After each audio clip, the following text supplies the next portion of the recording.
Hello ವೀಕ್ಷಕರೇ, ನಿಮಗೆಲ್ಲರಿಗೂ ನನ್ನ ಯೂಟ್ಯೂಬ್ ಚಾನಲ್ಗೆ ಸ್ವಾಗತ. ಸಮನ್ವಿ ಸಮರ್ಥ್ ಭಾವನಾತ್ಮಕ ಪ್ರೇಮಕತೆ ಭಾಗ 49. ನೀನು ನಾಚ್ಕೊಂಡಾಗ ಇನ್ನೂ ಚೆನ್ನಾಗಿ ಕಾಣಿಸುತ್ತಿ ನನ್ನ ಕಣ್ಣಿಗೆ. ಒಬ್ಬಳು ಮಗಳಾದ ಮೇಲೂ ನನ್ನ ಕಂಡ್ರೆ ಅಷ್ಟೊಂದು ನಾಚ್ಕೋತೀಯಲ್ಲ. ಅವನು ಅವಳ ಕೆನ್ನೆ ಮೇಲೆ ತನ್ನ ತುಟಿಯನ್ನು ತಂದ. ಅಂದು ರಾತ್ರಿ ಸಮನ್ವಿ ಅವನನ್ನು ಎಷ್ಟು ಮಿಸ್ ಮಾಡಿಕೊಂಡಿದ್ದಾಳೆ ಎಂಬುದನ್ನು ತೋರಿಸಿದ್ದಳು. ಇಲ್ಲಿಯವರೆಗೆ ಸಮನ್ವಿ ಶುಕ್ರವಾರ ರಾತ್ರಿ ಹೆಣ್ಣು ಮಗುವಿಗೆ ಜನ್ಮ ನೀಡುತ್ತಾಳೆ.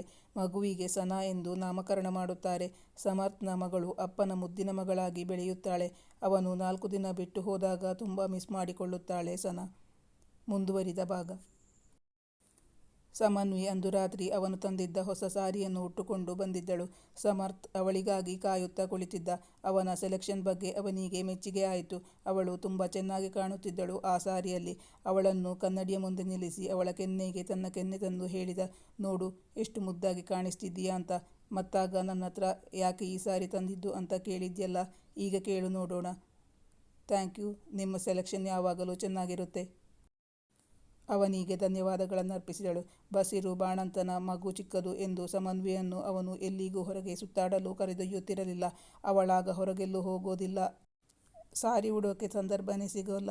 ಆದ್ದರಿಂದ ಸಾರಿ ತಂದದ್ಯಾಕೆ ಎಂದು ಕೇಳುವವರೆಗೂ ಅವನಿಗೆ ಅವಳನ್ನು ಹೊರಗೆ ಸುತ್ತಾಡಲು ಕರೆದೊಯ್ಯದೆ ತುಂಬ ಸಮಯವಾಯಿತು ಎಂಬುದು ಜ್ಞಾಪಕಕ್ಕೆ ಬಂದಿರಲಿಲ್ಲ.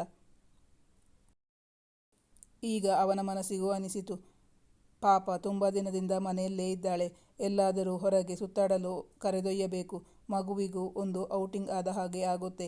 ಈ ಭಾನುವಾರ ಅವರಿಬ್ಬರನ್ನು ಎಲ್ಲಾದರೂ ಹೊರಗೆ ಸುತ್ತಾಡಲು ಕರೆದೊಯ್ಯಬೇಕು ಎಂದು ತೀರ್ಮಾನಿಸಿದ ಸಮರ್ಥ್. ಅವಳೆಂದು ಅಂತಹ ವಿಚಾರಗಳಿಗೆ ಗಂಡನಲ್ಲಿ ಡಿಮಾಂಡ್ ಮಾಡುತ್ತಲೇ ಇರಲಿಲ್ಲ. ಗಂಡನ ಮೆಚ್ಚುಗೆಯ ನೋಟ ತನ್ನ ಮೇಲಿರುವುದನ್ನು ನೋಡಿ ಸಮನ್ವಿ ನಾಚಿಕೊಂಡಳು. ಬಳಿಕ ಹಾಗೆ ಅವನೆದೆಗೆ ಒರಗಿಕೊಂಡಳು. ಅವಳ ನಾಚಿ ಕೆಂಪಾದ ಮುಖವನ್ನೇ ನೋಡುತ್ತಾ ಹೇಳಿದ ಸಮರ್ಥ್, ನೀನು ನಾಚ್ಕೊಂಡಾಗ ಇನ್ನೂ ಚೆನ್ನಾಗಿ ಕಾಣಿಸುತ್ತಿ ನನ್ನ ಕಣ್ಣಿಗೆ. ಒಬ್ಬಳು ಮಗಳಾದ್ಮೇಲೂ ನನ್ನ ಕಂಡ್ರೆ ಅಷ್ಟೊಂದು ನಾಚ್ಕೋತೀಯಲ್ಲ. ಅವನು ಅವಳ ಕೆನ್ನೆಯ ಮೇಲೆ ತನ್ನ ತುಟಿಯನ್ನು ತಂದ. ಸಮರ್ಥ್ನನ್ನು ಮದುವೆಯಾದ ಬಳಿಕ ಸಮನ್ವಿ ಹೆಚ್ಚಾಗಿ ಆಫೀಸ್ ಕೆಲಸಕ್ಕೆ ಹೋಗುತ್ತಿರಲಿಲ್ಲ. ಹೆಚ್ಚು ಕಡಿಮೆ ಮನೆ ವಾರ್ತೆಯನ್ನು ನೋಡಿಕೊಳ್ಳುತ್ತಿದ್ದಳು.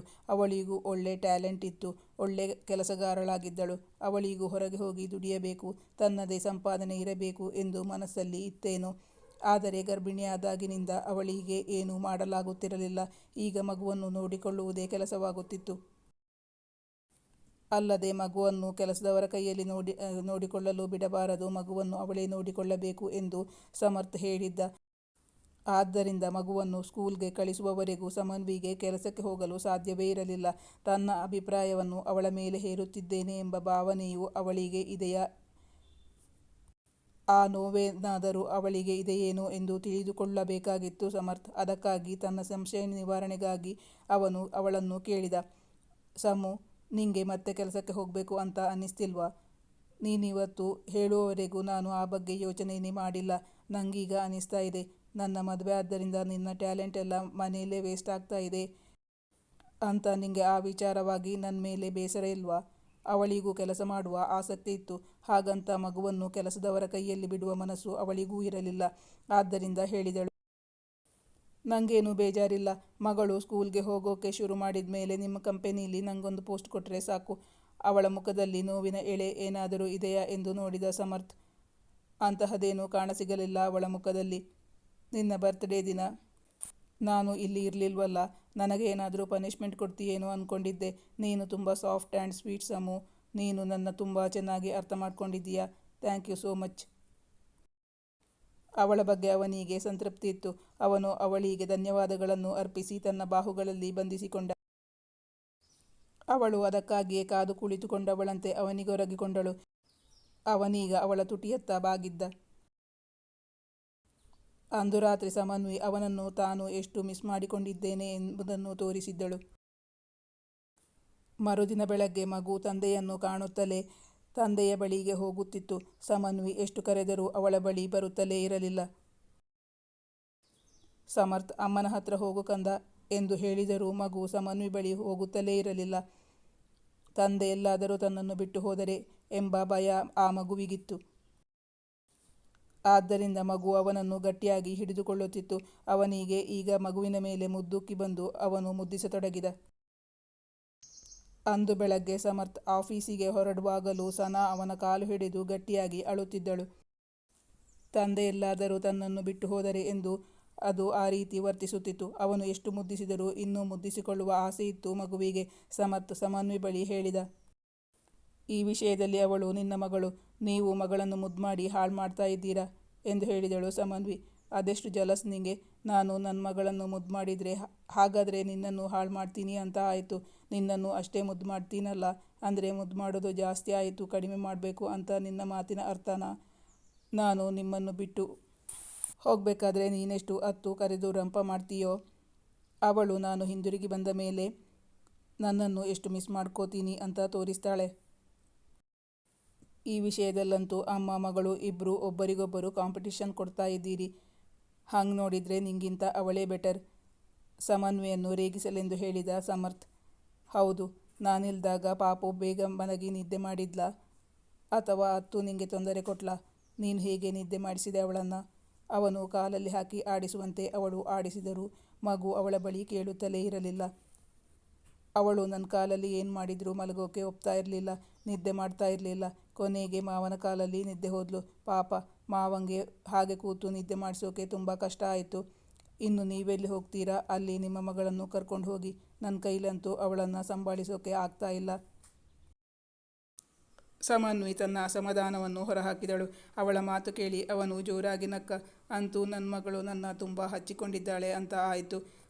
ಅಂದು ಮಧ್ಯಾಹ್ನ ಅವನು ಊಟ ಮಾಡುತ್ತಿದ್ದಾಗ ಮಗಳು ಅವನಿಂದ ತುತ್ತು ಕೇಳಲು ಬಂದಿದ್ದಳು. ಸಮರ್ಥ್ಗೆ ಮಗಳ ಆಕರ್ಷಣೆ ಜಾಸ್ತಿ. ಈಗ ಹೆಚ್ಚಾಗಿ ಮಧ್ಯಾಹ್ನ ಊಟಕ್ಕೆ ಸಮರ್ಥ್ ಮನೆಗೆ ಬರುತ್ತಿದ್ದ.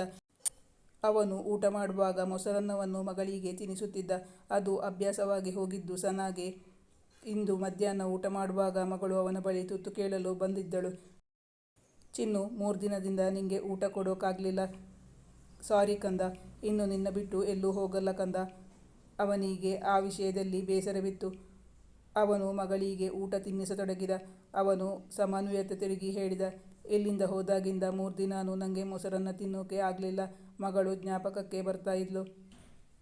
ನಾನು ಮಿಕ್ಸ್ ಮಾಡಿದ್ದು ಅವಳಿಗೆ ಸರಿಯಾಗ್ತಿರ್ಲಿಲ್ಲ ಅನ್ಸುತ್ತೆ. ಅವಳು ಸರಿ ತಿಂತಾನೇ ಇರಲಿಲ್ಲ ಹೇಳಿದಳು ಸಮನ್ವಿ.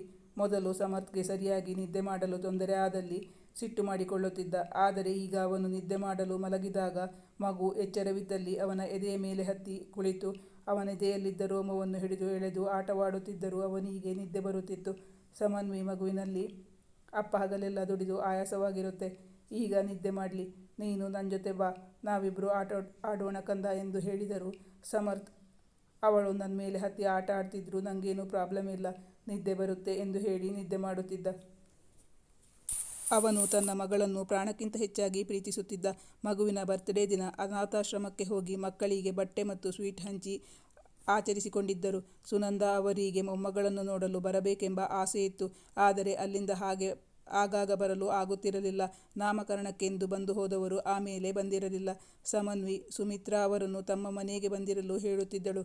ಅವರು ಆಗಾಗ ಬಂದು ಹೋಗುತ್ತಿದ್ದರೇ ವಿನಾ ಇಲ್ಲೇ ಇರುತ್ತಿರಲಿಲ್ಲ. ಅವರೊಬ್ಬರೇ ಆ ಮನೆಯಲ್ಲಿ ಇದ್ದರೆ ಸಮನ್ವಿಗೆ ಆತಂಕವಾಗುತ್ತಿತ್ತು. ಆದ್ದರಿಂದ ಅವರನ್ನು ತಮ್ಮ ಮನೆಯಲ್ಲೇ ಬಂದಿರಲು ಕೇಳಿಕೊಳ್ಳುತ್ತಿದ್ದಳು. ಅದೊಂದು ದಿನ ಮಧ್ಯಾಹ್ನದ ಹೊತ್ತಿಗೆ ಸುಮಿತ್ರಾ ಅವರು ಬಾತ್ರೂಮಲ್ಲಿ ಜಾರಿ ಬಿದ್ದು ಬಿಟ್ಟಿದ್ದರು. ಸಮನ್ವಿ ಫೋನ್ ಕರೆ ಮಾಡುತ್ತಲೇ ಇದ್ದಳು. ಆದರೆ ಸುಮಿತ್ರಾ ಅವರು ಉತ್ತರಿಸುತ್ತಿರಲಿಲ್ಲ. ಅವಳಿಗೆ ಆತಂಕವಾಗಿ ಹೋಗಿ ಮನೆ ಕರೆಗಂಟೆ ಒತ್ತಿದ್ದಳು. ನೋಡಿದರೆ ಅವರು ಮನೆ ಡೋರ್ ಓಪನ್ ಮಾಡಿರಲಿಲ್ಲ. ಅಮ್ಮ ಏಕೆ ಬಾಗಿಲು ತೆಗೆಯುತ್ತಿಲ್ಲ, ಅಮ್ಮನಿಗೆ ಏನಾಯಿತೋ ಎಂದು ಸಮನ್ವಿಗೆ ಆತಂಕ ಹೆಚ್ಚಾಗಿತ್ತು. ಕೊನೆಗೆ ಬೇರೆ ದಾರಿ ಕಾಣದೆ ಬಾಗಿಲು ಒಡೆದು ಹೋಗಿ ನೋಡಿದರೆ ಬಾತ್ರೂಮ್ ಅಲ್ಲಿ ಬಿದ್ದು ಬಿಟ್ಟಿದ್ದರು. ಅವರಿಗೆ ಪ್ರಜ್ಞೆ ಇರಲಿಲ್ಲ. ಅವರ ಹಣೆಗೆ ಏಟಾಗಿ ರಕ್ತ ಸೋರುತ್ತಿತ್ತು. ಸ್ಟಿಚ್ ಮಾಡಬೇಕಾಗಿ ಬಂದಿತ್ತು. ಕೈಯ ಮೂಳೆಯೂ ಮುರಿದಿತ್ತು. ಕೂಡಲೇ ಆಸ್ಪತ್ರೆಗೆ ಸೇರಿಸಿ ಔಷಧೋಪಚಾರ ಮಾಡಿದ್ದರಿಂದ ಹೆಚ್ಚೇನೂ ತೊಂದರೆಯಾಗಿರಲಿಲ್ಲ. ಈ ಘಟನೆಯ ಬಳಿಕ ಸುಮಿತ್ರಾ ಅವರು ಎಷ್ಟು ಹಠ ಮಾಡಿದರೂ ಸಮನ್ವಿ ಅವರನ್ನು ಒಬ್ಬರನ್ನೇ ಅವರ ಮನೆಯಲ್ಲಿ ಇರಗೊಡುತ್ತಿರಲಿಲ್ಲ. ತಾಯಿಯನ್ನು ತಮ್ಮೊಂದಿಗೆ ಕರೆದುಕೊಂಡು ಬಂದಿದ್ದಳು.